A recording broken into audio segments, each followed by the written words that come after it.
The main role of a light machine gun is to provide fire support for the squad, requiring powerful and lightweight firepower, with some compromise on range. However, in history, there is a light machine gun that is not very large in size but almost as heavy as a heavy machine gun, and that is the Maxim-Tokarev light machine gun. At the beginning of the Soviet Union, the status of light machine guns in the military had been recognized, and various countries began to explore and develop related technologies. Similarly, at that time, the development of aircraft machine guns was also a focus. Since the Soviet Union was temporarily unable to produce a reliable model, they made a simple improvement on the basis of the Maxim machine gun and created the PV-1 aircraft machine gun.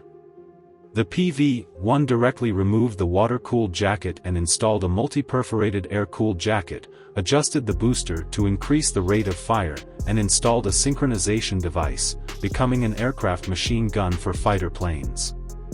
In the early 1920s, the Soviet Army also lacked light machine guns, and domestically produced light machine guns were temporarily difficult to develop. Therefore, designer Tokarev made a simple modification to the PV-1 aircraft machine gun and created the Maxim-Tokarev light machine gun. Based on the PV-1, the light machine gun removed the synchronization device, added 2 legs, and changed the original grip structure to a rifle stock style, making it easier for soldiers to handle. The ammunition supply was changed to a 100 or 250 round canvas belt. Strictly speaking, the Maxim-Tokarev light machine gun is just a Maxim machine gun without the water-cooled jacket. The automatic principle has not changed, and even the receiver structure is basically the same as the Maxim machine gun. It is a heavy machine gun. The machine gun weighs 12.9 kilograms, and with a 100-round belt, it weighs 15.5 kilograms. It is 1.33 meters long, with a barrel length of 655 millimeters, and a firing rate of about 600 rounds per minute.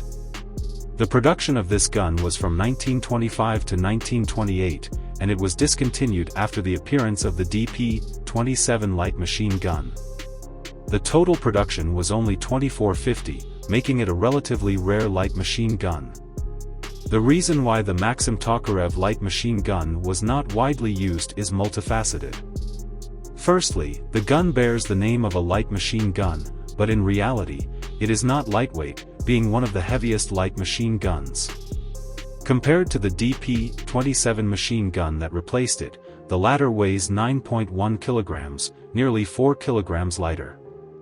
At the same time, another famous machine gun, the ZB-26, also only weighs 9.6 kilograms.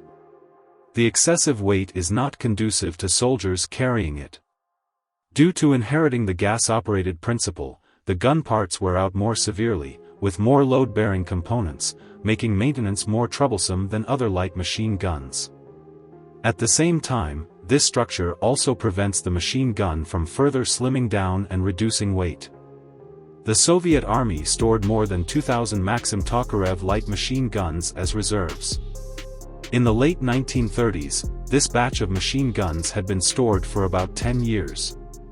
In order to offset the threat from the east, the Soviet Army assisted our country in the fight against Japan by providing some of these machine guns. For our country, which lacked weapons and equipment, these machine guns were a great help and were equipped to the elite Central Army, totaling more than 1,400. In addition to our country, Spain also obtained Soviet surplus machine guns and played a role in World War II. From a technical perspective, the Maxim-Tokarev light machine gun was just an emergency measure to temporarily meet the Soviet Army's light machine gun needs. If other domestic light machine gun projects could not make substantial progress for a long time, at least the soldiers would have a usable weapon. Its predecessor, the PV-1 machine gun, which used a 7.62 mm caliber, was barely passable as an aircraft machine gun, and its performance did not improve much after being modified into a light machine gun. It had already fallen behind the products of the same period. Only countries in urgent need of weapons and equipment regarded these machine guns as treasures. It is precisely because of the obvious defects of this gun that the Soviet Union did not continue to develop machine guns with a short barrel and rear breech principle. Instead, the DP-26 replaced it and became the main light machine gun of the Soviet Army in World War II. After being tested in actual combat, it was considered a qualified light machine gun, and the Maxim-Tokarev light machine gun became a short-lived product in the history of light machine guns. The low production quantity means that the existing physical specimens are also very rare.